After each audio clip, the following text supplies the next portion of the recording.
Selamat pagi Bapak Ibu Saudara, saya percaya Tuhan Yesus mau hadir di tengah-tengah kita pagi hari ini. Dia mau memberkati kita semua. Haleluya.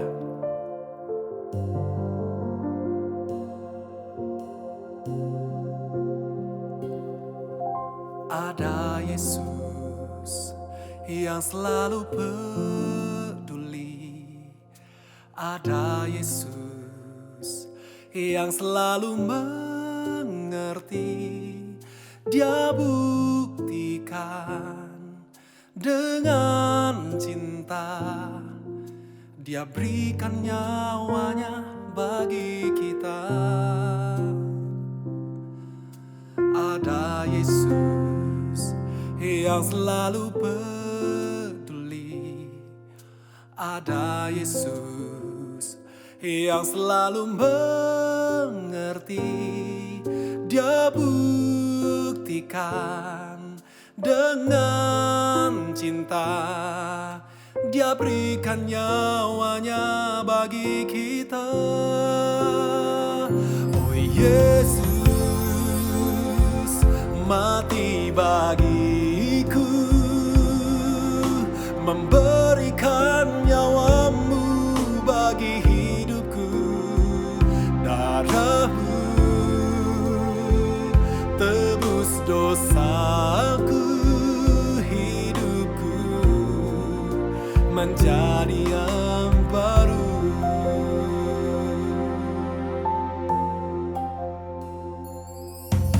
Ada Yesus yang selalu peduli.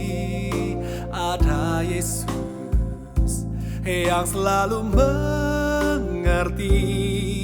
Dia buktikan dengan cinta. Dia berikan nyawanya bagi kita.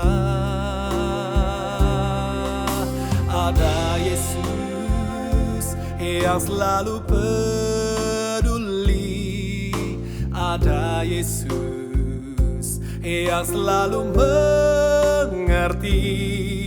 Dia buktikan dengan cinta.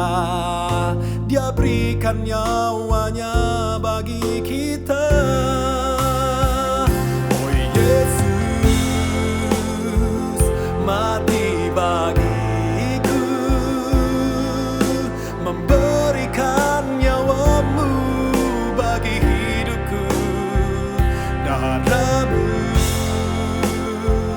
tebus dosaku, hidupku menjadi yang baru.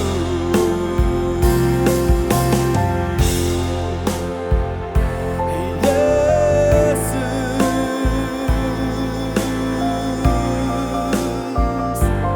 kami cintakan.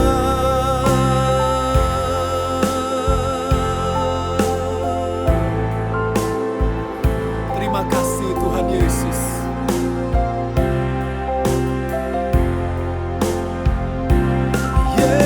Yesus mati bagiku,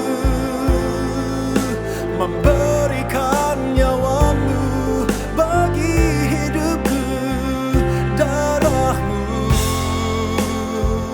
tebus dosaku, hidupku menjadi yang baru.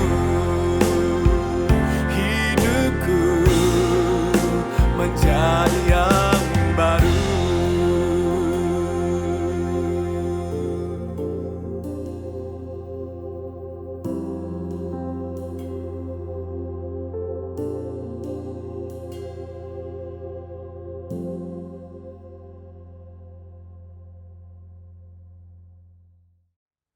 Selamat pagi Bapak Ibu Saudara yang kasih Tuhan. Pagi ini kita akan membahas bagaimana caranya kita bisa mendapatkan hikmat. Kalau tahun lalu di Morning Worship saya pernah membahas tentang doa Salomo dalam mendapatkan hikmat. Nah, kali ini kita akan membahas caranya mendapatkan hikmat, saudara. Nah, hikmat itu artinya bisa menggunakan pengetahuan ini dengan benar, bisa menerapkannya. Nah, saudara-saudara, ada unsur pengendalian diri dalam hikmat. Berpengetahuan saja tidak cukup, saudara-saudara, walaupun pengetahuannya banyak. Nah, kita perlu hikmat supaya bisa menerapkannya dengan benar. Nah, kita tahu bahwa Raja Salomo itu orang yang paling berhikmat dalam sejarah umat manusia. Nah, Raja Salomo itu juga manusia biasa, sama seperti kita. Nah, berarti kita bisa mendapatkan hikmat itu, saudara. Nah, dalam kitab Amsal yang ditulis oleh Raja Salomo banyak anjuran supaya kita mendapatkan hikmat. Kenapa, saudara-saudara? Dalam hidup ini kita menghadapi banyak sekali masalah. Makanya kita perlu hikmat supaya bisa menanganinya dengan benar dan hidup kita bisa sesuai dengan firman Allah, saudara. Jadi hikmat itu sangat penting dalam kehidupan kita. Nah, mari kita bahas bagaimana cara mendapatkan hikmat itu. Yang pertama, tentu saja takut akan Allah. Karena Amsal 9 ayat 10 mengatakan permulaan hikmat adalah takut akan Tuhan dan mengenal yang Maha Kudus adalah pengertian. Allah itu sumber hikmat, saudara. Roh Kudus itu disebut roh hikmat dalam Efesus 1 ayat 17. Nah, karena Allah itu sumber hikmat, maka kita harus punya hubungan yang baik dengan Tuhan, ya kan? Kalau kita tidak menghormati Tuhan, bagaimana mungkin Tuhan akan berkenan memberikan hikmat kepada kita? Nah, Amsal 2 ayat 6 mengatakan, karena Tuhanlah yang memberikan hikmat. Dari mulutnya datang pengetahuan dan kepandaian. Nah, ini membawa kita pada cara yang kedua, yaitu minta. Jangan hanya diam, tapi minta, saudara-saudara. Karena Allah memberikan hikmat, maka kita harus minta, saudara-saudara. Matius 7 ayat 7 mengatakan, mintalah, maka akan diberikan kepadamu. Dan kita baca di Yakobus 1 ayat 5-6, dikatakan, tetapi apabila di antara kamu ada yang kekurangan hikmat, hendaklah ia memintakannya kepada Allah, yang memberikan kepada semua orang dengan murah hati, dengan tidak membangkit-bangkit. Maka hal itu akan diberikan kepadanya. Hendaklah ia memintanya dalam iman dan sama sekali jangan bimbang. Allah tidak akan memberikan hikmat kalau kita tidak minta, saudara-saudara. Karena kalau tidak minta berarti kita tidak perlu, kan? Nah, Tuhan mau melihat respon hati kita kepadanya. Nah, tadi dikatakan tidak membangkit-bangkit. Itu artinya tidak membuat kita merasa buruk, merasa bodoh. Kita pasti pernah minta tolong sama seseorang, dan dia memang menolong, tapi sikapnya membuat kita merasa bodoh.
Perlu ketekunan akan hal itu, saudara-saudara.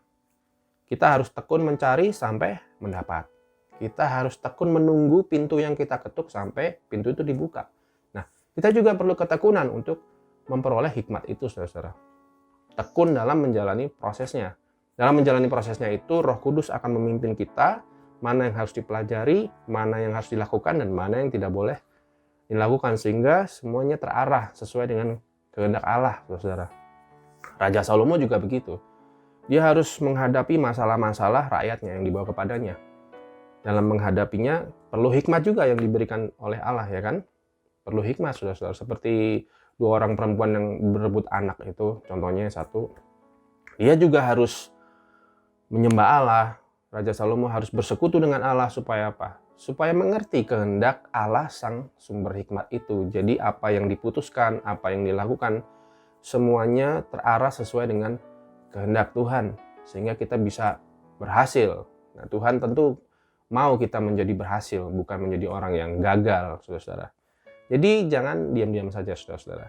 Nah, kita tahu bagaimana cara mendapatkan hikmat. Yang pertama adalah takut akan Tuhan. Yang kedua adalah berdoa, minta hikmat sama Tuhan. Dan yang ketiga adalah berusaha memperolehnya dalam pimpinan Roh Kudus. Nah, kita sudah tahu caranya, mari kita lakukan itu semua, 3 hal ini, saudara-saudara, dalam pimpinan Tuhan. Dan saya yakin dan percaya Tuhan akan membawa kita kepada kebaikan. Apapun yang kita alami, tantangan yang kita alami dalam memperoleh hikmat itu akan membawa kita kepada kebaikan, saudara-saudara. Seperti Roma 8 ayat 28 mengatakan demikian. Ya, sekian renungan pada siang hari ini, pada pagi hari ini. Semoga memberkati kita semua. Mari kita berdoa. Tuhan Yesus, terima kasih untuk firman-Mu yang sudah Engkau berikan pada kami pada pagi hari ini, Tuhan. Engkau sudah membimbing kami supaya kami dapat hikmat sesuai dengan kehendak-Mu, ya Tuhan, dan kami boleh menjalani hidup ini dengan hikmat yang dari Engkau, sehingga hidup kami boleh berkenan kepadamu, Tuhan Yesus. Terima kasih, Tuhan. Terima kasih Allah Roh Kudus yang menguasai hati pikiran kami, supaya hidup kami boleh berjalan dalam tuntunan-Mu senantiasa. Terima kasih Tuhan, kami terima firman-Mu dan kami akan lakukan dalam kehidupan kami. Kami terima firman-Mu di dalam nama Tuhan Yesus Kristus. Haleluya. Amin. Tuhan Yesus memberkati. Yeah.